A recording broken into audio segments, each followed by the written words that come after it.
अगर उस जगह पे बार बार इन्फेक्शन होते हैं और उसको अगर आप ट्रीट नहीं कर रहे हो या पूरी तरीके से ट्रीट नहीं होता है तो कुछ पेशेंट्स में वहाँ पे कैंसर भी बन सकता है।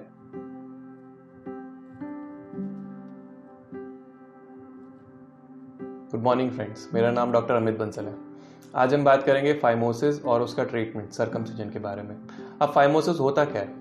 फाइमोसिस होता है कि आदमियों में जो फोर स्किन होती है, यानी कि एक्स्ट्रा स्किन जो कि आपके आगे वाले पीनिस के एंड को यानी लिंग के एंड को कवर करके रखती है, इसको हिंदी में सुपाड़ा भी कहते हैं। तो ये स्किन अगर टाइट हो जाती है और ये पीछे नहीं जा पाती या फिर इसमें बार बार इन्फेक्शन होता है, पीछे नहीं जा पाती इन द सेंस कि अगर बंदा एक्साइटेड नहीं है यानी पीनिस में इरेक्शन नहीं है तो उस केस में पीछे नहीं जा रही है, या फिर नॉर्मल स्टेट में तो पीछे जा रही है और जब आदमी एक्साइटेड है यानी कि लिंग में तनाव है तो वो पीछे नहीं जा रही है और उसकी वजह से जो है लिंग में तनाव पूरा नहीं आ पा रहा है, तो उस कंडीशन को हम फाइमोसिस कहते हैं।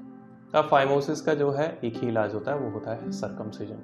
सर्कमसिजन में करते ये हैं कि जो एक्स्ट्रा फोर स्किन होती है या एक्स्ट्रा, इसको मेडिकल टर्म्स में प्रेप्यूस भी कहते हैं, तो उस फोर स्किन को निकाल दिया जाता है और अंदर से जो पीनस का एंड होता है, जो बल्बस पार्ट होता है, जो मशरूम जैसा दिखाई देता है, वो बिल्कुल फ्री रहता है, एक्सपोज्ड रहता है।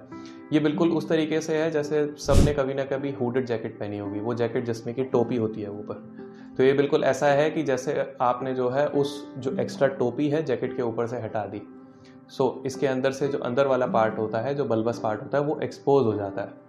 अब इसको फायदे क्या हैं कराने के? इसको फायदे ये हैं कि नॉर्मली जो स्किन है उसका बहुत फ्रीली मोबाइल होना बहुत ज़रूरी होता है ताकि वो पीछे जा सके और उसको एक बार आप क्लीन कर सकें। नॉर्मली जो लोग सरकमसाइज नहीं है उन्होंने देखा होगा कि कभी कभार अगर आप अपनी फोर स्किन या प्रेपियस को पीछे करो तो कुछ एक वाइटिश सी सिक्रीशन या वाइटिश सा कुछ जमा हुआ मिलता है। वो नॉर्मल सिक्रीशन होती है, उसको कहते हैं स्मैग्मा। उधर ही जो है कुछ कुछ फंगस या बैक्टीरिया नॉर्मली भी होते हैं, तो उसका जो है डेली दिन में एक बार सिर्फ पानी से क्लीन होना बहुत ज़रूरी है। वहाँ पे बहुत इजीली इन्फेक्शन सेटिंग हो जाएगा अगर स्किन पीछे करके आप उसको नहीं क्लीन कर रहे हैं। काफ़ी बार लोगों को इन्फेक्शन डायबिटीज़ में ज़्यादा होता है और मेरे पर्सनल एक्सपीरियंस में जो लोग मेरे पास वहाँ पे इन्फेक्शन लेके आते हैं, जो सर्कमसाइज नहीं होते हैं, जिनको फाइमोसिस होता है, कई बार उनको डायबिटीज़ का अपना पता ही इसकी वजह से पहली बार चलता है।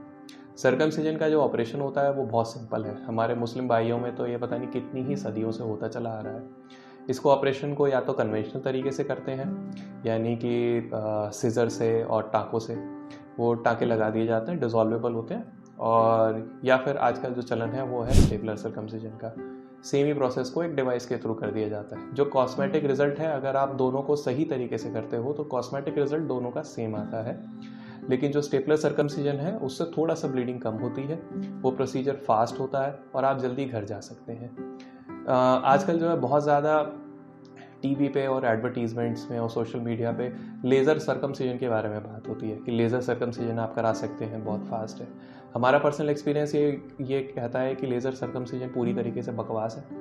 लेज़र सर्कमसिजन कहने को तो लेज़र है तो आपको लगता है बहुत हाई फाई तरीके से हो रहा है। पहले तो प्रोसीजर बिल्कुल सेम है, वो सारी की सारी चीज़ें लेज़र से काट के सील करने की कोशिश करते हैं, जो कि स्टेपलर या फिर नॉर्मल सर्कमसिजन अपना करते हैं।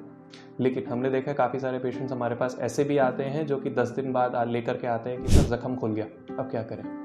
तो काफ़ी बार हमने ये देखा लेज़र सर्कमसिजन के साथ, तो जो 10 मिनट प्रोसीजर या फिर जो आपको 10 मिनट 15 मिनट में बिल्कुल जो है एक फास्ट फूड डिलीवरी की तरह जो भी आपको लेज़र सर्कमसिजन ऑफर कर रहे हैं उनको दूर से ही प्रणाम करो और उनको बोलो कि हमें बेवकूफ़ मत बनाओ। बाकी प्रोसीजर बहुत सिंपल है।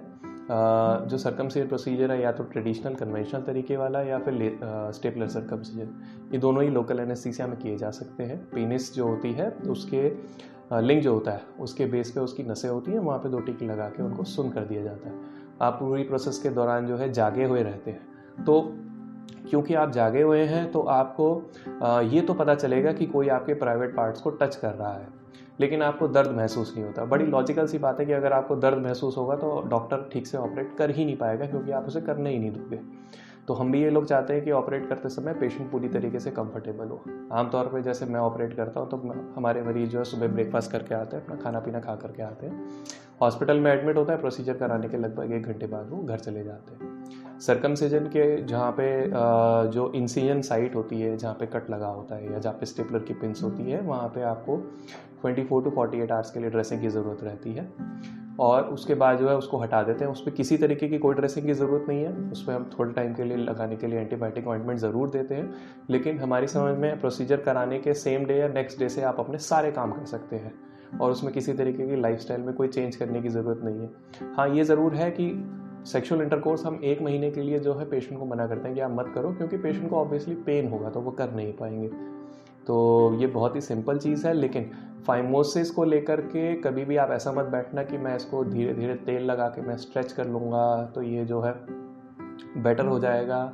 ये गाड़ी में ऑयलिंग करने जैसा नहीं है बिल्कुल भी। ये स्किन अगर एक बार टाइट हो गई, आप उधर कुछ भी तेल लगाने बैठते हो या कुछ भी लगाने बैठते हो, खींचातानी करने की कोशिश करते हो, वहाँ पे कुछ ना कुछ इंजरी होगी और वो स्किन आपकी टाइट होती चली जाएगी और लॉन्ग टर्म में आपको दिक्कत दे सकती है। एक बहुत ही सीरियस फैक्ट है, लेकिन ये भी नोन है कि अगर उस जगह पे बार बार इन्फेक्शन होते हैं और उसको अगर आप ट्रीट नहीं कर रहे हो या पूरी तरीके से ट्रीट नहीं होता है तो कुछ पेशेंट्स में वहाँ पे कैंसर भी बन सकता है। वेस्टर्न कंट्रीज़ में तो आजकल चलन है कि वो लगभग काफ़ी सारे लोग जो है बचपन में ही अपने बच्चों का सर्कमसिजन करा देते हैं। इंडिया में ये ट्रेंड नहीं है, लेकिन उस ट्रेंड को कोई पकड़ने की ज़रूरत भी नहीं है। अगर आप अपनी बचपन से ही अपने छोटे बच्चों को जो बालक हैं उनको आप समझा सको या उनके सामने डेमोन्स्ट्रेट कर सको कि स्पोर्ट्स के पीछे करके उसको पानी से एटलीस्ट एक बारी क्लीन कैसे करना है।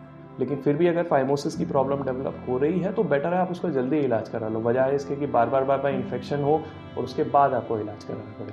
Thank you.